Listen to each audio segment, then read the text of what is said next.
The wind howled through the jagged cliffs of Maine, carrying the sharp sting of salt and secrets. Ezra Kane stood at the edge, his heart pounding louder than the waves crashing below, wondering if he'd ever truly know the man he'd married. In that moment, he realized love was a battlefield and he was losing. Ezra hadn't chosen this life. At 24, he was a painter with dreams bigger than the small Boston gallery where his work barely sold. His canvases bled with color-vibrant reds, aching blues, the kind of art that made people stop and feel something. But life had other plans. His father's debts, piled high from a failed business, had chained him to a deal he couldn't escape: marriage to Julian Caldwell, the enigmatic heir to the Caldwell Empire, a family so powerful they seemed to own half of New England. Julian was everything Ezra wasn't: cold, calculated, untouchable. At 30, he carried himself like a king, his sharp jaw and steel-gray eyes cutting through anyone who dared get close. The world called him the Cold Alpha Heir, a nickname earned through years of ruthless business deals and an icy demeanor that kept everyone at arm's length. Their marriage was a contract, a merger of convenience to save Ezra's family from ruin and secure Julian's public image as a stable, respectable man. Love wasn't part of the equation, or so Ezra thought. The first time they met, Julian hadn't even looked at him. "Sign here," he'd said, sliding the marriage contract across a polished mahogany table in his penthouse office. Ezra's hand shook as he scrawled his name, feeling like he was signing away his soul.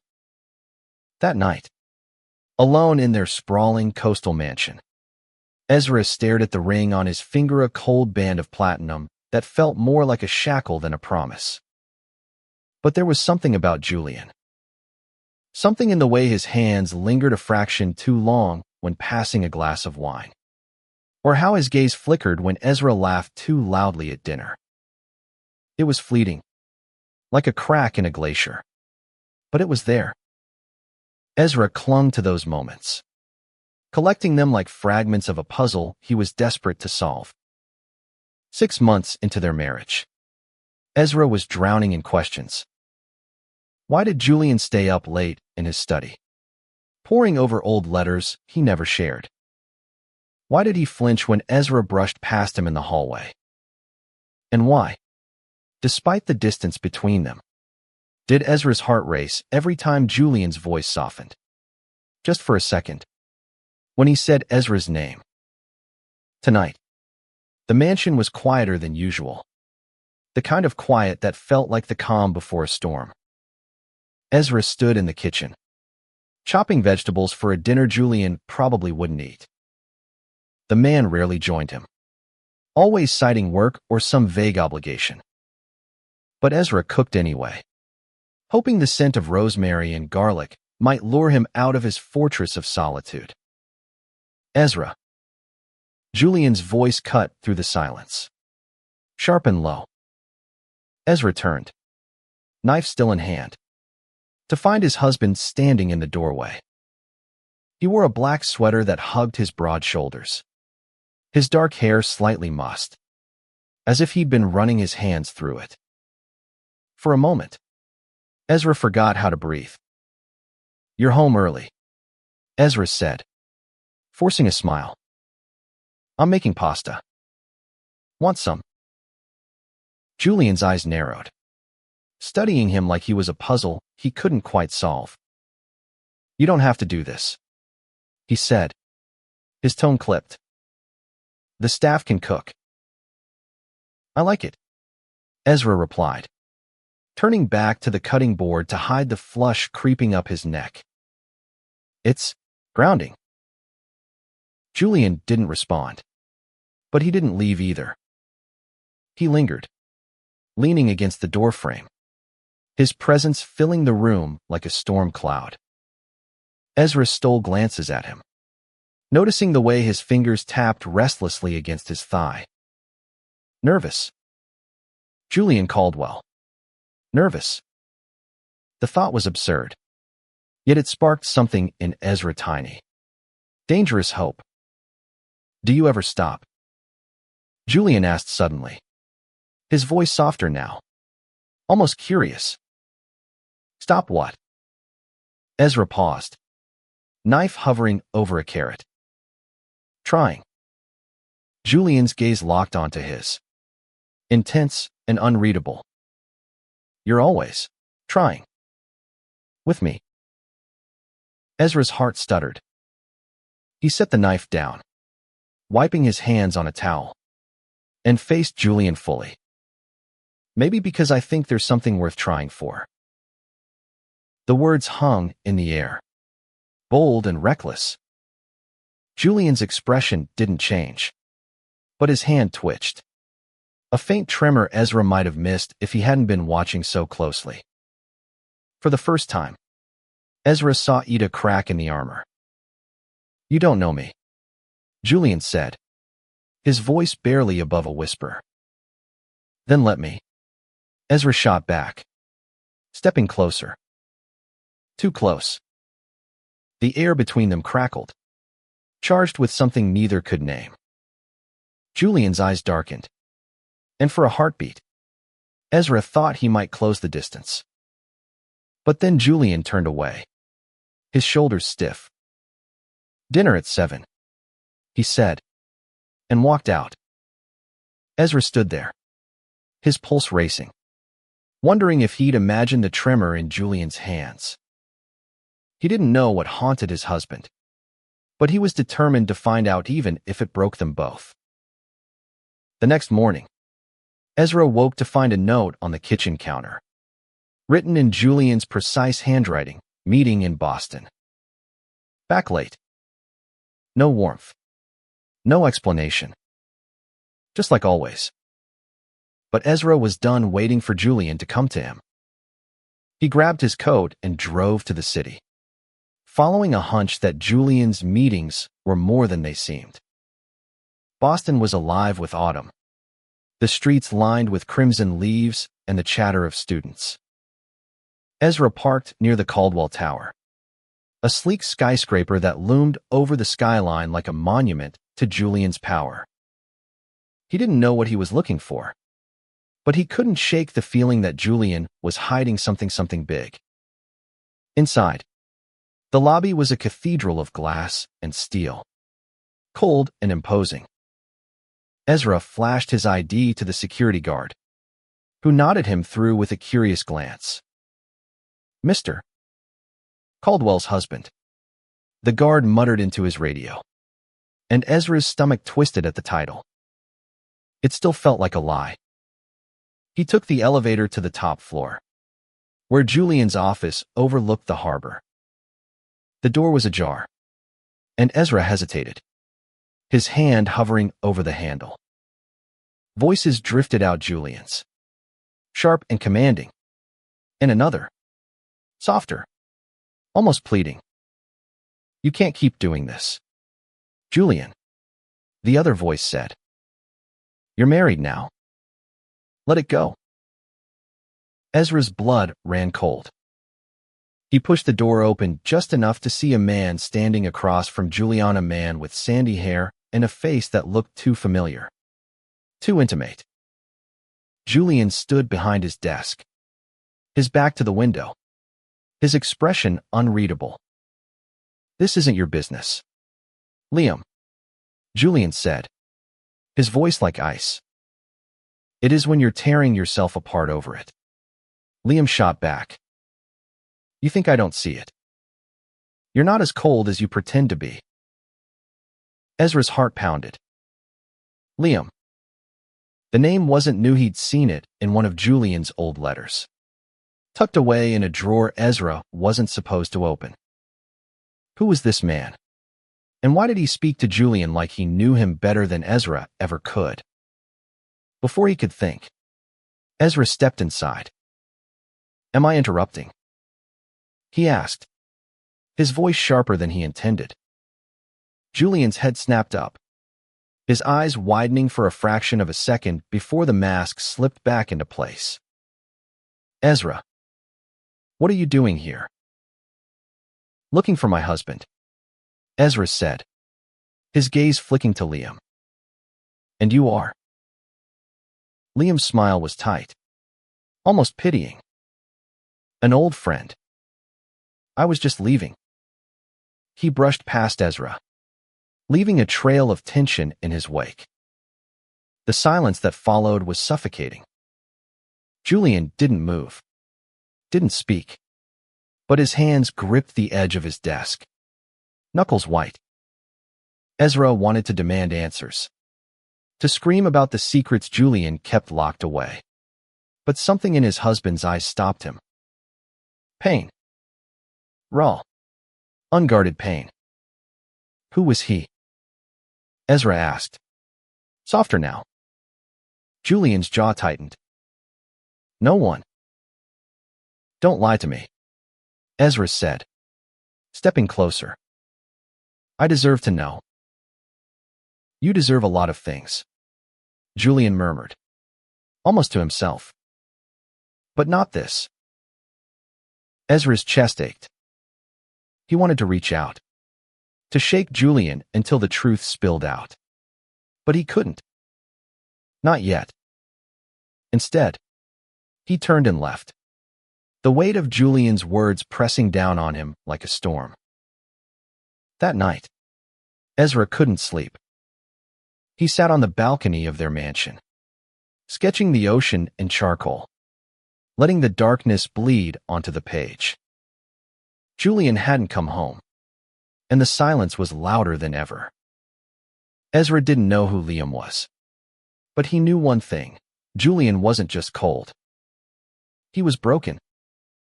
And Ezra was starting to think he might be the only one who could help put him back together. But first, he needed answers. And he was ready to fight for them.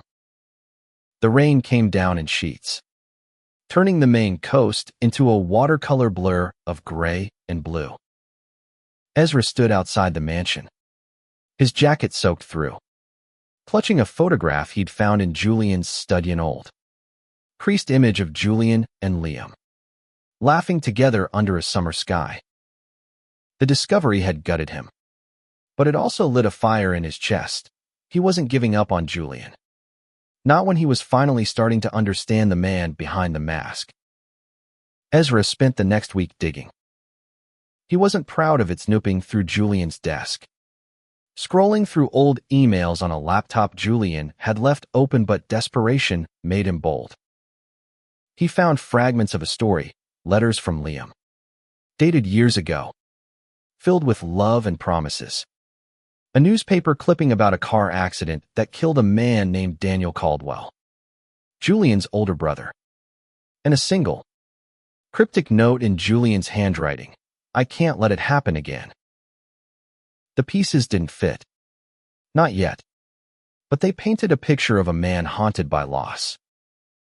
Ezra's heart ached for Julian, even as his anger simmered. Why wouldn't he talk?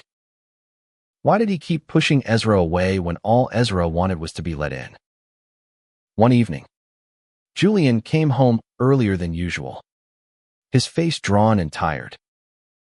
Ezra was in the living room, curled up with a sketchbook, drawing Julian's profile from memory. He didn't hide it when Julian walked in. You're drawing me, Julian said, his voice flat, but his eyes curious. You're interesting to draw, Ezra replied, setting the sketchbook aside. All those sharp lines, like you're carved from stone. But I keep trying to find the cracks. Julian's lips twitched, almost a smile. You're persistent. You're worth it, Ezra said, the words slipping out before he could stop them. Julian froze, his gaze locking onto Ezra's.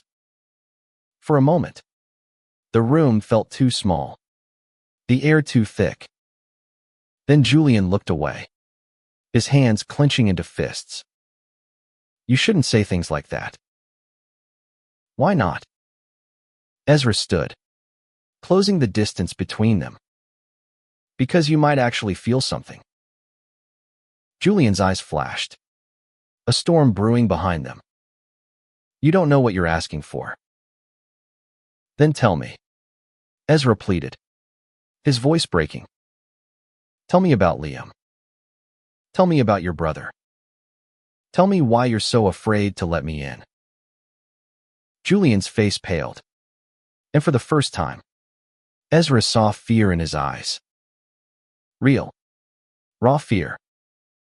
You've been going through my things. I had to. Ezra said. Unapologetic. You won't talk to me. Julian. I'm your husband. But I'm a stranger to you. I can't keep living like this. Julian turned away, his shoulders rigid. Then leave. The words hit like a punch. Ezra's throat tightened, but he forced himself to stay calm. Is that what you want? For me to walk away? Julian didn't answer. He stared out the window, his reflection ghostly in the glass. Ezra stepped closer, close enough to feel the heat radiating from Julian's body. I'm not leaving, he said softly. Not until you tell me the truth. Julian's hands trembled, just like they had in the kitchen that night. Ezra reached out, brushing his fingers against Julian's arm. Darling, he whispered, the words slipping out like a prayer. Julian flinched, his breath catching. He turned, his eyes searching Ezra's face. And for a moment, Ezra thought he saw tears. Don't, Julian said, his voice hoarse. Don't call me that. Why? Ezra pressed, his heart pounding. Because it makes you feel something. Julian's hand shot out, grabbing Ezra's wrist not hard, but firm, like he was anchoring himself. You don't understand, he said, his voice breaking. Everyone I love gets hurt. Ezra's breath hitched. Love. The word hung between them, fragile and heavy. He didn't pull away, didn't flinch. Instead, he stepped closer, his free hand resting against Julian's chest. I'm not afraid, he said. I'm not going anywhere. For a moment, Julian didn't move. Then, slowly, he released Ezra's wrist, his hand lingering as if he didn't want to let go. You should be, he murmured, and walked away. The next day, Ezra found a key on the kitchen counter, attached to a note, attic. 7 p.m. No signature, but it was Julian's handwriting. Ezra's heart raced. The attic was the one place in the mansion Julian had forbidden him from entering. Was this an olive branch? Or a trap? At 7, Ezra climbed the narrow stairs to the attic, the key cold in his hand. The door creaked open, revealing a dusty room filled with boxes, old furniture, and a single window letting in the last light of day. Julian stood by the window, holding a small wooden box, his expression unreadable. You wanted the truth, Julian said, his voice low. Here it is. He opened the box, pulling out a stack of letters, photographs, and a worn leather journal. Liam was my first love, he said, his voice steady but laced with pain. We were together in college. He was everything. But my family didn't approve. My brother, Daniel, tried to protect us, but he paid the price. Ezra's stomach twisted. The accident. Julian nodded, his eyes distant. Daniel was driving me home from a party. Liam was with us. Some wannabe father's enemies. We never found out who tampered with the car.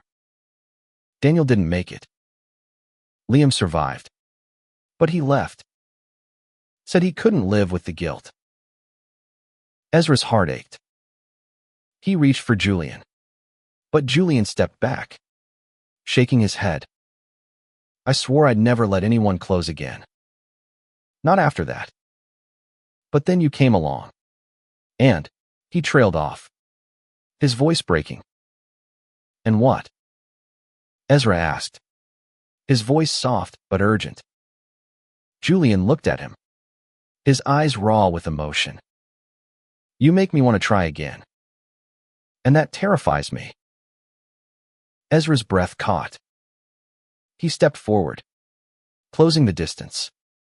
And this time, Julian didn't pull away. I'm not Liam, Ezra said.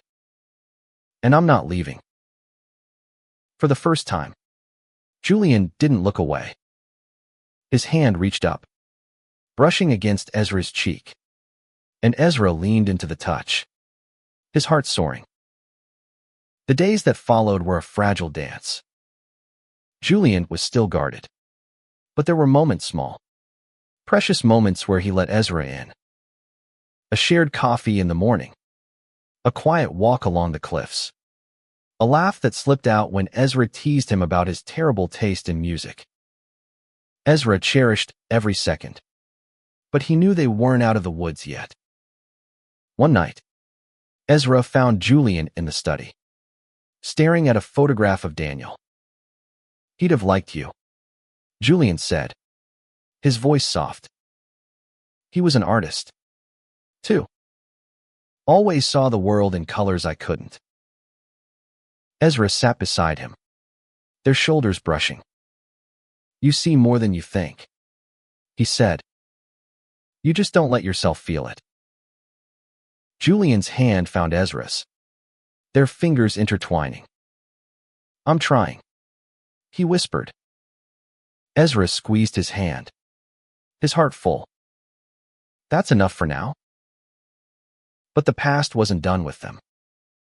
A letter arrived the next morning, unmarked, with a single line, you can't hide forever. Julian. Ezra's blood ran cold. Someone knew Julian's secrets and they were coming for him. The letter sat on the kitchen counter like a grenade. Its words burned into Ezra's mind. You can't hide forever. Julian. He didn't show it to Julian, not yet. He needed to understand what they were up against. Needed to protect the fragile trust they'd built. But as he watched Julian laugh over breakfast, a rare, unguarded smile lighting his face, Ezra knew he'd do anything to keep that light from fading. He started with Liam. Tracking him down wasn't hard. Boston's elite circles were small, and Liam's name still carried weight. Ezra found him at a quiet bookstore in Cambridge, his sandy hair now streaked with gray, his eyes carrying the same weight of regret Ezra had seen in Julian's. You're Ezra, Liam said, not surprised, as he set down a book. Julian's husband. You know why I'm here, Ezra said, his voice steady despite the knot in his chest. Who's after him?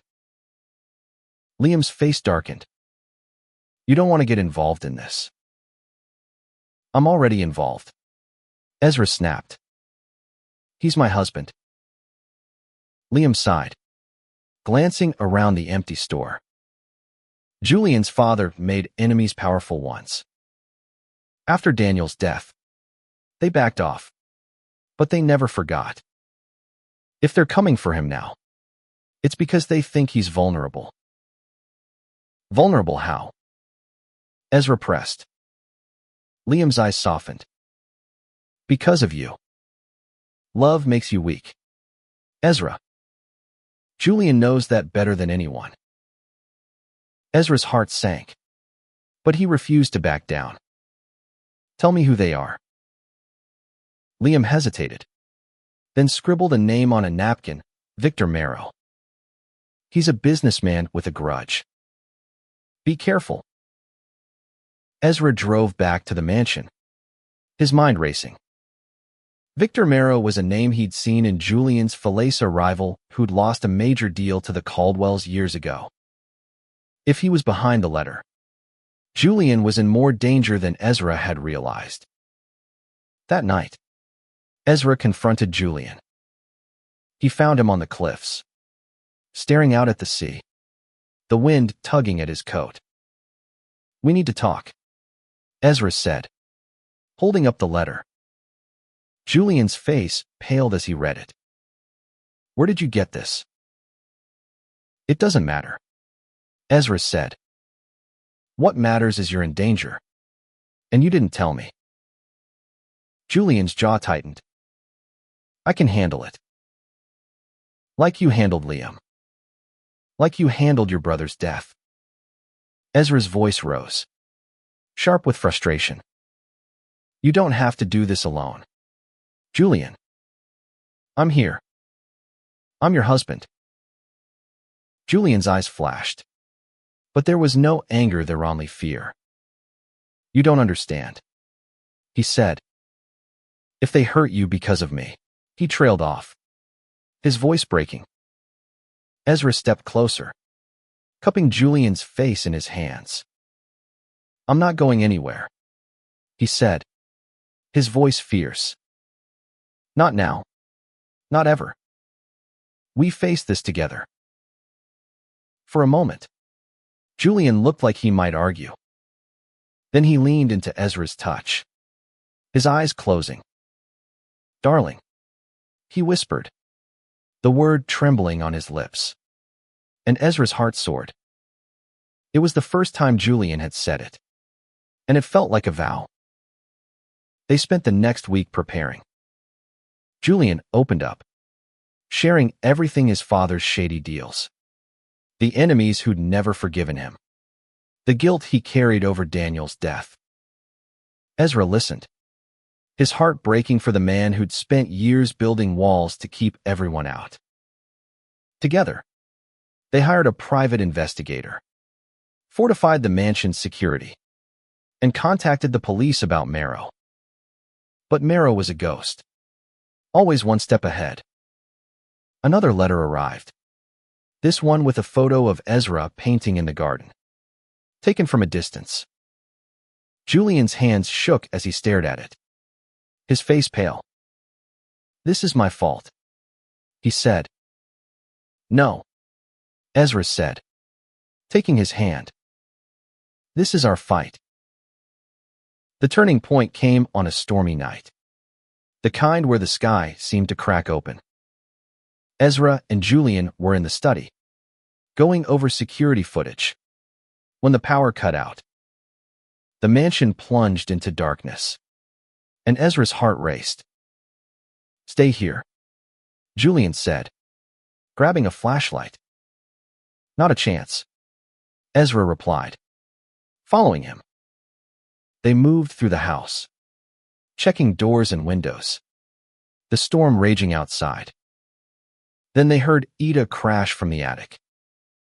Julian's face hardened, and he pulled a gun from a locked drawer, a sight that made Ezra's stomach lurch.